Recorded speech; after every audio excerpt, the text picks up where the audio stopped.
Hi అండి, welcome to Padma home foods. నేను మీ పద్మ.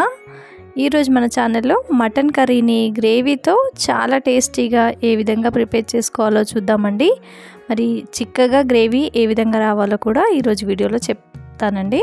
ముందుగా ప్రెషర్ కుక్కర్ పెట్టుకొని అందులోకి ఒక హాఫ్ టీ స్పూన్ వరకు ఆయిల్ వేసుకోండి. 2 పచ్చిమిర్చిని నిలువుగా కట్ చేసుకొని, ఒక 3 మీడియం సైజ్ ఆనియన్స్ని ఇలా నిలువుగా కట్ చేసుకుని వేసుకోండి. ఇవన్నీ కూడా కొంచెం గోల్డెన్ బ్రౌన్ కలర్ వచ్చే వరకు కూడా వేయించుకోండి. ఇలా కొంచెం వేయించుకుంటుంటే మనకు కలర్ అనేవి చేంజ్ అవుతూ ఉంటాయండి. ఇలా కొంచెం చేంజ్ అయిన తర్వాత ఇందులోకి ఒక 3 మీడియం సైజ్ టమాటాలను ముక్కలుగా కట్ చేసుకొని వేసుకొని ఆయిల్లో మెత్తగా కుక్ అయ్యే వరకు కూడా ఉల్లిపాయలతో సహా ఈ టమాటా ముక్కల్ని కూడా ఫ్రై చేసుకోండి. చూడండి, కలర్ చేంజ్ అయ్యి టమాటా ముక్కలు, ఉల్లిపాయ ముక్కలు కలర్ చేంజ్ అయ్యి ఉడికిపోయాయి కదా. ఇప్పుడు స్టవ్ ఆఫ్ చేసి చల్లారిన తర్వాత ఒక మిక్సీ జార్లో వేసుకొని ఫైన్గా గ్రైండ్ చేసి పక్కన పెట్టుకోండి.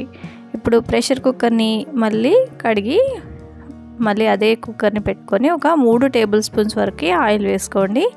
నాన్ వెజ్ కర్రీ కాబట్టి ఆయిల్ ఎక్కువ పడుతుంది. ఇందులోకి ఒక లవంగా, ఒక యాలకులు, ఒక దాల్చిన చెక్క వేసుకోండి. తర్వాత మనం ముందుగా గ్రైండ్ చేసి పెట్టుకున్న ఈ టమాటో అలాగే ఆనియన్ పేస్ట్ని ఆయిల్లోకి వేసుకోండి.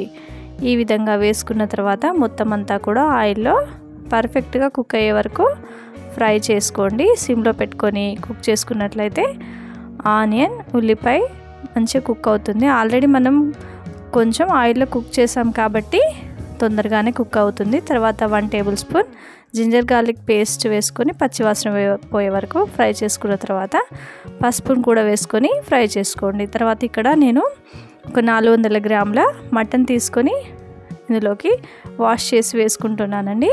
ఇలా మటన్ వేసుకొని ఒక 2 నిమిషాల పాటు లో టు మీడియం ఫ్లేమ్లో ఫ్రై చేసుకోవాలి. ఈ విధంగా ఒక 2 నిమిషాల పాటు ఫ్రై చేసుకున్న తర్వాత మూత పెట్టేసుకొని ఒక 5 నిమిషాల పాటు సిమ్లో కుక్ చేసుకున్నట్లయితే మటన్ అంతా కూడా చక్కగా కుక్ అవుతుంది. మనకు టమాటోల నుంచి కూడా వాటర్ అనేది రిలీజ్ అవుతుంది. ఈ విధంగా మూత తీసి మొత్తం అంతా కలుపుకొని ఇప్పుడు ఇందులోకి స్పైసెస్ని యాడ్ చేసుకోవాలి. ఇక్కడ చిల్లీ పౌడర్ని అయితే నేను 4 టీ స్పూన్స్ వరకు యాడ్ చేసుకున్నానండి. మాది కారం తక్కువగా ఉంటుంది కాబట్టి నేను తీసుకున్న టీ స్పూన్స్ 4 అయితే సరిపోయింది. తర్వాత ఒక పావు టీ స్పూన్ గరం మసాలా, ఒక 1 టీ స్పూన్ ధనియాల పొడి, అలాగే పావు టీ స్పూన్ జీలకర్ర పౌడర్ కూడా వేసుకొని మొత్తం అంతా కలిపిన తర్వాత రుచికి సరిపడా సాల్ట్ని కూడా యాడ్ చేసుకోండి. ఈ విధంగా సాల్ట్ని యాడ్ చేసుకొని మొత్తం అంతా కలుపుకుంటూ ఒక నిమిషం పాటు ఫ్రై చేసుకున్నారంటే స్పైసెస్ అన్నీ కూడా ఆయిల్లో పర్ఫెక్ట్గా ఫ్రై అయిపోతాయండి. ఇప్పుడు మూత పెట్టుకొని ఒక 2 నిమిషాలు సిమ్లో కుక్ చేసుకున్నారంటే స్పైసెస్ అన్నీ ఆయిల్లో ఫ్రై అయిపోయి ఆయిల్ కూడా కొంచెం పైకి తేలుతుందండి. ఈ విధంగా కలుపుకున్న తర్వాత మటన్ ఉడకడానికి సరిపడా వాటర్ని వేసుకోవాలి. ఇక్కడ గ్లాసున్నర వాటర్ని అయితే వేసుకున్నాను. ఇలా వాటర్ని వేసుకొని మొత్తం అంతా ఒకసారి కలుపుకొని ప్రెషర్ కుక్కర్ మూతను పెట్టేసి ఒక 5 to 6 విజిల్స్ వచ్చే వరకు కుక్ చేసుకోండి. ఒక 5 to 6 విజిల్స్ వచ్చిన తర్వాత ప్రెషర్ అంతా పోయిన తర్వాత మరలా నేను కొంచెం సేపు స్టవ్ ఆన్ చేసి పెట్టుకున్నానండి. ఎందుకంటే కొంచెం గ్రేవీ అనేది చిక్కబడాలి. నేను 5 విజిల్స్ తర్వాత స్టవ్ ఆఫ్ చేసి ప్రెషర్ అంతా పోయిన తర్వాత మళ్ళీ పెట్టుకున్నాను అనమాట. ముక్క కూడా పర్ఫెక్ట్గా ఉడికింది.